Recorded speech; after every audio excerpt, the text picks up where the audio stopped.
ಸ್ವಲ್ಪ ಡೌನ್ ಮಾಡಿಬಿಡಿ, ಸ್ವಲ್ಪ ನನ್ನ ಮುಖನೂ ಕಾಣಿಸ್ಬೇಕಲ್ಲ. ನನ್ನ ಮುಖನೂ ಕಾಣಂಗೆ ಮಾಡ್ರಿ, ಎಲ್ಲ ಇಲ್ಲೇ ಅಡ್ಡ ಬಿಡ್ರಿ. ಸರ್, ಪ್ರಿಯಾಂಕ್ ಖರ್ಗೆ ಸರ್ಕಾರಿ RSS ಕಾರ್ಯಚಟುವಟಿಕೆಗಳನ್ನು ಸರ್ಕಾರಿ ಪ್ರದೇಶದಲ್ಲಿ ಜಾಗಗಳಲ್ಲಿ ನಿಷೇಧಿಸಬೇಕು ಅಂತ ಹೇಳಿ ಪ್ರಿಯಾಂಕ್ ಖರ್ಗೆ ಅವರು ಪತ್ರ ಬರೆದಿದ್ದಾರೆ ಮುಖ್ಯಮಂತ್ರಿಗಳಿಗೆ. ಮುಖ್ಯ ಕಾರ್ಯದರ್ಶಿಗಳಿಗೂ ಕೂಡ ವಿಚಾರ ಹೋಗಿದೆ. ನಿಮ್ಮ ಅಭಿಪ್ರಾಯ ಸರ್? ಅಲ್ಲ, ಎಲ್ಲ ನಿಮಗೆ ಗೊತ್ತಿದೆಯಲ್ಲ. ಈಗ ನೀವು ಹೇಳ್ದಂಗೆ ಪತ್ರ ಬರೆದಿದ್ದಾರೆ, ಅದ್ರ ಬಗ್ಗೆ ಸರ್ಕಾರಿ ಜಾಗಗಳಲ್ಲಿ ಶಾಲೆಗಳು ಕಾಲೇಜುಗಳು ಈ ರೀತಿ ಸರ್ಕಾರಿ ಜಾಗದಲ್ಲಿ ಮಾಡಬಾರ್ದು ಅಂತ ಪತ್ರ ಬರೆದಿದ್ದಾರೆ ಅಂತೇಳಿ ನಾನು ಮಾಧ್ಯಮದಲ್ಲಿ ನೋಡಿದ್ದೇನೆ. ಅದನ್ನು ನಾನು ಗೊತ್ತಿಲ್ಲ, ಮುಖ್ಯಮಂತ್ರಿಗಳು ಚರ್ಚೆ ಮಾಡ್ತಾರಾ ಅಥವಾ ಅವರು ಏನೋ ಚೀಫ್ ಸೆಕ್ರೆಟರಿ ಅವರಿಗೆ ಇದ್ರ ಬಗ್ಗೆ ಕ್ರಮ ತಗೊಳ್ಳಿ ಅಂತನೋ ಏನೋ ಪರಿಶೀಲಿಸಿ ಅಂತನೋ ಏನೋ ಬರೆದಿದ್ದಾರೆ ಅಂತ ಕೇಳಿದ್ದೇನೆ. ಅಷ್ಟು ಬಿಟ್ಟರೆ ನನಗೆ ಬೇರೆ ಇನ್ನೇನು ವಿಚಾರಗಳ ಬಗ್ಗೆ ಪ್ರತಿಕ್ರಿಯೆ ಮಾಡೋಕ್ಕೆ ಹೋಗಲ್ಲ. ಅದೆಲ್ಲ ನಮ್ಮ ಇಲಾಖೆಗೆ ಬಂದರೆ ಅದನ್ನು ನಾವು ಪರಿಶೀಲನೆ ಮಾಡ್ತೀವಿ, ಅದರ ಸಾಧಕ ಬಾಧಕಗಳನ್ನು ಪರಿಶೀಲನೆ ಮಾಡ್ತೀವಿ. ದೂರ ಬಂದರೆ ಮಾತ್ರ ಪರಿಶೀಲನೆ ಆಗುತ್ತೆ ಸರ್, ಅಥವಾ ಅಲ್ಲ, ದೂರ ಬಂದರೆ ಅಂದರೆ ನಾವು ಸುಮೋಟೋ ಮಾಡೋದಕ್ಕೆ ಈಗ ಅವಕಾಶ ಇಲ್ಲ. ಅದನ್ನು ಬಂದ ಮೇಲೆ ನೋಡೋಣ, ಪರಿಶೀಲನೆ ಮಾಡ್ತೀವಿ. ನನ್ನ ವೈಯಕ್ತಿಕ ನಿಲುವು ಯಾಕೆ ಹೇಳಬೇಕು? ಬರೀ ಅದೇ ನಿಮ್ಗೆ ಹೇಳ್ತೀನಿ, ನಾನು ಕೇಳಲ್ಲಪ್ಪ ನೀವು. ಅಲ್ಲ ನೋಡಿ, ಇದು ನನ್ನ ಅಭಿಪ್ರಾಯದ ಪ್ರಶ್ನೆ ಅಲ್ಲ, ಇದು ಸರ್ಕಾರದ ತೀರ್ಮಾನ ಆಗಬೇಕು. ಅದರಿಂದ ನನ್ನ ವೈಯಕ್ತಿಕವಾದಂಥ ಅಭಿಪ್ರಾಯ ತೊಗೊಂಡು ನೀವೇನು ಮಾಡ್ತೀರಾ? ಬಿಜೆಪಿ ಕೇಳ್ತಾರೆ ಸರ್, ನೀವು ABP ಕಾರ್ಯಕ್ರಮದಲ್ಲಿ ಭಾಗಿಯಾಗಿದ್ದೀರಿ. ನಾನು ಭಾಗಿಯಾಗಿಲ್ಲ. ಯಾರು ಹೇಳಿದ್ದು? ಬಿಜೆಪಿ ಅಲ್ಲಪ್ಪ, ಯಾರು ಹೇಳಿದ್ದು ನಾನು ABP ಕಾರ್ಯಕ್ರಮದಲ್ಲಿ ಭಾಗಿಯಾಗಿದ್ದೆ ಅಂತ? ಅವ್ರ ದಾರಿನಲ್ಲಿ ಮೆರವಣಿಗೆ ದಾರಿನಲ್ಲಿ ಹೋಗುವ ಕೈ ಮುಗಿದು ಬಿಟ್ರೆ ತಪ್ಪ? ಒಬ್ಬ ಸ್ವತಂತ್ರ ಹೋರಾಟಗಾರರು ಹಬ್ಬಕ್ಕನಿಗೆ ನಮಸ್ಕಾರ ಹಾಕಿದ್ದೇ ತಪ್ಪ? ಅದನ್ನು ತಪ್ಪು ಅಂತಂದರೆ ಮತ್ತೆ ಇನ್ಯಾರು ನೀವು ಏನು ಹೇಳಬೇಕೋ ಗೊತ್ತಿಲ್ಲಪ್ಪ.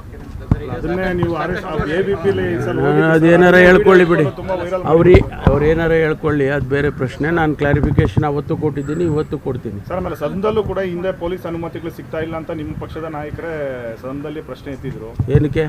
ಅಲ್ಲ, ಈ ತರ ಪೊಲೀಸ್ ಅನುಮತಿ ಇಲ್ಲದೆ RSS ಮಾಡ್ತಾ ಇದ್ದಾರೆ ಅಂತ ತಾವು ಕೂಡ ಹಿಂದೆ ಉತ್ತರ ಕೊಟ್ಟಿದ್ರಿ. ಈಗ ಮತ್ತೆ ನಮಗೆ ಪರ್ಮಿಷನ್ ಕೇಳಿದಾಗ ಪರ್ಮಿಷನ್ನು ಕಾನೂನು ವ್ಯವಸ್ಥೆಯನ್ನು ನೋಡಿಕೊಂಡು ಸ್ಥಳೀಯ ಪೊಲೀಸರು ಪರ್ಮಿಷನ್ ಕೊಡ್ತಾರೆ. ಒಂದು ವೇಳೆ ಸರ್ಕಾರ ಪರ್ಮಿಷನ್ ಕೊಡಬಾರ್ದು ಅಂತ ಹೇಳಿ ಬ್ಯಾನ್ ಮಾಡಿದರೆ ಆ ಪ್ರಕಾರ ಹೋಗ್ತಾರೆ. ಅಲ್ಲ, ಪರ್ಮಿಷನ್ ತೊಗೊಂಡೇ ನಡಿಬೇಕು ಅಂತ ಏನು ಕಾನೂನು ಮಾಡಿಲ್ವಲ್ಲ, ನಾವು ಇನ್ನೂ ಮಾಡಿದೀವ? ಆಮೇಲೆ ಸರ್, ಸಾರ್ವಜನಿಕವಾಗಿ ದೊಣ್ಣೆ ಹಿಡ್ಕೊಂಡು ಓಡಾಡ್ತಕ್ಕಂಥದ್ದು ಕೂಡ ಒಂದು ರೀತಿ ಬೇರೆ. ಅದೆಲ್ಲ ನಾವು ಅದನ್ನೇ ನಾನು ಹೇಳಿದ್ದು. ನಮಗೆ ಪತ್ರ ನಮ್ಮ ಇಲಾಖೆಗೆ ಅವರು ಫಾರ್ವರ್ಡ್ ಮಾಡಿ ಇದ್ರ ಬಗ್ಗೆ ನಿಮ್ಮ ಅಭಿಪ್ರಾಯ ಏನು ಅಂತ ಹೇಳಿ ಕೇಳಿದಾಗ ನಾವು ಇವೆಲ್ಲ ಹೇಳ್ತೀವಿ. ಡಿ.ಕೆ. ಶಿವಕುಮಾರ್ ಸರ್ ಒಂದು ಇಂಟರ್ವ್ಯೂಲ್ ಒಂದು ಮಾತು ಹೇಳಿದ್ದಾರೆ, ಅಂದರೆ ಅಧಿಕಾರ ಹಂಚಿಕೆ ಬದಲಾವಣೆ ವಿಚಾರಕ್ಕೆ ಶಾಸಕರ ಬಲ ಇಂಪಾರ್ಟೆಂಟ್ ಅಲ್ಲ, ಹೈಕಮಾಂಡ್ ಏನು ನಿರ್ಣಯ ತೆಗೆದುಕೊಳ್ಳುತ್ತೋ ಅದೇ ಇಂಪಾರ್ಟೆಂಟು ಅಂತ. ನೋಡಿ, ನಮ್ಮಲ್ಲಿ ಒಂದು ಕನ್ವೆನ್ಷನ್ ಇದೆ. ಸರ್ಕಾರ ಎಲೆಕ್ಟ್ ಆದಮೇಲೆ, ಒಂದು ಪಕ್ಷ ಎಲೆಕ್ಟ್ ಆದಮೇಲೆ ಸರ್ಕಾರವನ್ನು ಮಾಡುವಾಗ CLP ನಾಯಕರನ್ನು ಅಂದರೆ ಮುಖ್ಯಮಂತ್ರಿಗಳನ್ನು ಆಯ್ಕೆ ಮಾಡುವಾಗ ಶಾಸಕರ ಅಭಿಪ್ರಾಯ ತಗೊಂಡು ಮಾಡಿ ಹೈಕಮಾಂಡ್ನವರು ಪ್ರಧಾನ ಕಾರ್ಯದರ್ಶಿಗಳನ್ನು ಅಥವಾ ಅಬ್ಸರ್ವರ್ಸ್ ಅಂತ ಕಳಿಸ್ತಾರೆ. ಅವರು ಶಾಸಕರ ಅಭಿಪ್ರಾಯವನ್ನು ತಗೊಂಡು ಹೈಕಮಾಂಡಿಗೆ ಮುಟ್ಟಿಸ್ತಾರೆ. ಇಂಥವ್ರ ಪರವಾಗಿ ಇಷ್ಟು ಜನ ಹೇಳಿದ್ದಾರೆ, ಇಂಥವ್ರ ಪರವಾಗಿ ಇಷ್ಟು ಜನ ಹೇಳಿದ್ದಾರೆ ಅಂತೇಳಿ ಯಾರಿಗೆ ಮೆಜಾರಿಟಿ ಬಂದಿರುತ್ತೆ ಅವರ ಹೆಸರನ್ನು ಪ್ರಕಟಣೆ ಮಾಡಿ ಮುಖ್ಯಮಂತ್ರಿಗಳನ್ನು ಮಾಡ್ತಾರೆ. ಮಾನ್ಯ ಸಿದ್ದರಾಮಯ್ಯನವ್ರನ್ನ ಮಾಡಿದ್ದು ಮೊದಲನೇ ಬಾರಿ ಅದೇ ರೀತಿ, ಎರಡನೇ ಬಾರಿ ಮಾಡಿದ್ದು ಅದೇ ರೀತಿ, ಹಿಂದೆ SM ಕೃಷ್ಣ ಅವರನ್ನು ಮಾಡುವಾಗಲ ಎಲ್ಲ ಅದೇ ರೀತಿ ನಮ್ಮ ಪದ್ಧತಿ, ನಮ್ಮ ಪಕ್ಷದಲ್ಲಿ ಒಂದು ಪದ್ಧತಿ ಇದೆ. ಈಗಲೂ ಕೂಡ ಶಾಸಕರು ಅಭಿಪ್ರಾಯ ತಗೋಬೇಕು ಅನ್ನೋದು ಪದ್ಧತಿ. ಇಲ್ಲ, ನಾವು ಅಭಿಪ್ರಾಯ ಬೇಕಾಗಿಲ್ಲ ಅಂತೇಳಿ ಹೈಕಮಾಂಡ್ನವ್ರು ತೀರ್ಮಾನ ಮಾಡಿದರೆ ಅದು ಅವ್ರಿಗೆ ಬಿಟ್ಟಿದ್ದು, ಅದು ಅವ್ರ ತೀರ್ಮಾನ. ಅದಕ್ಕೆ ಹೈಕಮಾಂಡ್ ಅಂತ ಹೇಳೋದು ಅವ್ರಿಗೆ. ಹೈಕಮಾಂಡ್ನವ್ರ ತೀರ್ಮಾನಕ್ಕೆ ಎಲ್ಲರೂ ಗೌರವ ಕೊಡ್ತಾರೆ. ಸರ್, ನೀವು ಮೊನ್ನೆ ಜಿಲ್ಲೆಯೊಂದರಲ್ಲಿ ಸರ್ ಮಾನ್ಯಕ್ಕೆ CM ಆಗಬಾರ್ದು ಅಂತ ನೀವು ಒಂದು ಮಾತು ಮಾಡಿ, ಏನೋ ಕ್ಯಾಶುವಲ್ ಆಗಿ ಹೇಳಿದ್ದೀನಪ್ಪ. ಅದೇನು ಎಲ್ಲರೂ ಆಗ್ಬೋದಲ್ಲ. ಎಷ್ಟು ಜನ ಆಕಾಂಕ್ಷಿಗಳಿದ್ದಾರೆ ರೀ? ಭಾಳ ಜನ ಆಕಾಂಕ್ಷಿಗಳಿದ್ದಾರೆ. ಅದು ಹೈಕಮಾಂಡ್ ಯಾರಿಗೆ ತೀರ್ಮಾನ ಮಾಡುತ್ತೋ ಅವರಿಗೆ ನಾವೆಲ್ಲ ಜೈ ಅಂತೀವಿ ಅಷ್ಟೇ. ಸರ್, ಈಗ ಗ್ಯಾರಂಟಿ ಜನ ಆಕಾಂಕ್ಷಿಗಳಿದ್ರು ಸಿದ್ದರಾಮಯ್ಯ ಇಲ್ಲ ಡಿ ಕೆ ಶಿವಕುಮಾರ್ ಸಿದ್ದರಾಮಯ್ಯ ಚರ್ಚೆನೇ ಇದೆಯಲ್ಲ ಸರ್. ಅಲ್ಲ, ಅವ್ರು ಫ್ರಂಟ್ ರನ್ನರ್ಸ್, ನೀವು ಸರ್ ನಾವು ಬೇರೆಯವರೆಲ್ಲ ಸೆಕೆಂಡ್ ಲೆವೆಲ್ಲು, ಥರ್ಡ್ ಲೆವೆಲ್ಲು ಹಾಗೆ. ಸರ್, ಇವತ್ತು ಸಂಜೆ ಸಿಎಂ ಡಿನ್ನರ್ ಮೀಟಿಂಗ್ ಬಹಳಷ್ಟು ಕೆಲವ್ರಿಗೆ ಸಚಿವರಲ್ಲೂ ಸೆಂಡ್ ಆಫ್ ಕೂಡ ಮೀಟಿಂಗ್ ಕುತೂಹಲ ಆಗ್ಬೋದು ಇದೆ ಅಂತೆಲ್ಲ ಚರ್ಚೆ ಇದೆ ಸರ್. ಆ? ಕೆಲವ್ರಿಗೆ ಸೆಂಡ್ ಆಫ್ ಮೀಟಿಂಗ್ ಆಗ್ಬೋದು ಇದು ಅಂತ. ಯಾವುದಕ್ಕೆ ಸೆಂಡ್ ಆಫ್? ಮಿನಿಸ್ಟರ್ಗಳಿಗೆ ಕೆಲವು ಸೆಂಡ್ ಆಫ್ ಮೀಟಿಂಗ್ ಆಗ್ಬೋದು ಇದು ಅಂತ. ಯಾವುದಕ್ಕೆ ಸೆಂಡ್ ಆಫ್? ಸಮಾಧಾನ ಮಾಡಿ ಸಚಿವ ಸ್ಥಾನದಿಂದ ಕೈ ಬಿಡ್ತಾರೆ ಅಂತ ಕೆಲವರಿಗೆ. ಹೌದಾ?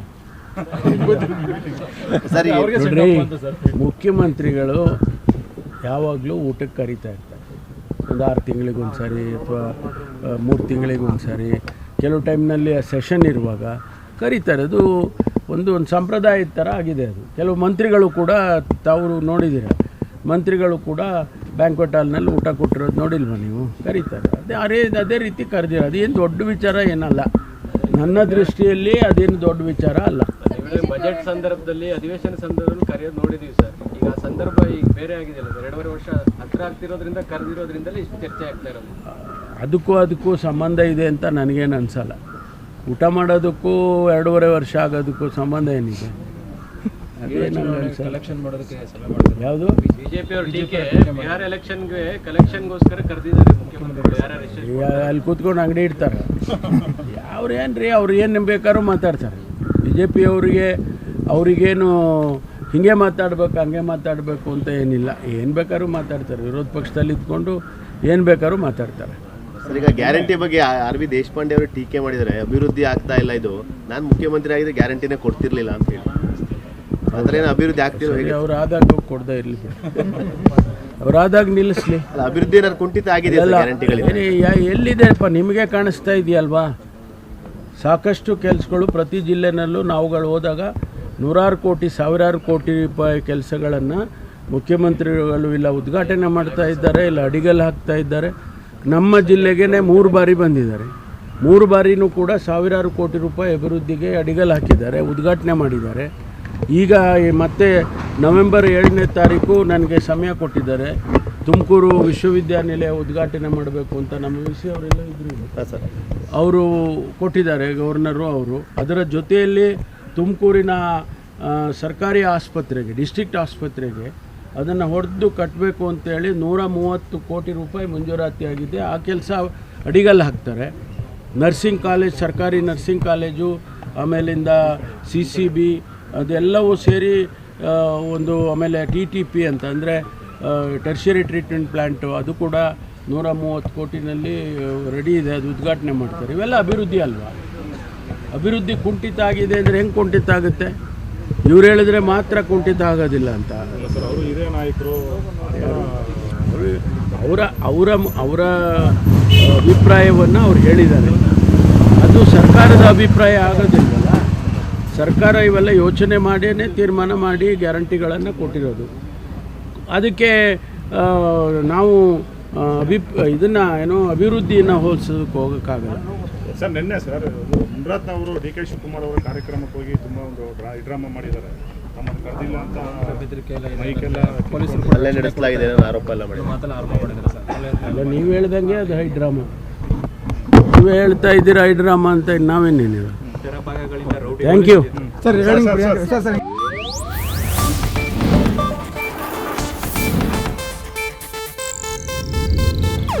ಇದು ಏಷ್ಯಾನೆಟ್ ನ್ಯೂಸ್ ನೆಟ್ವರ್ಕ್ ಪ್ರಸ್ತುತಿ.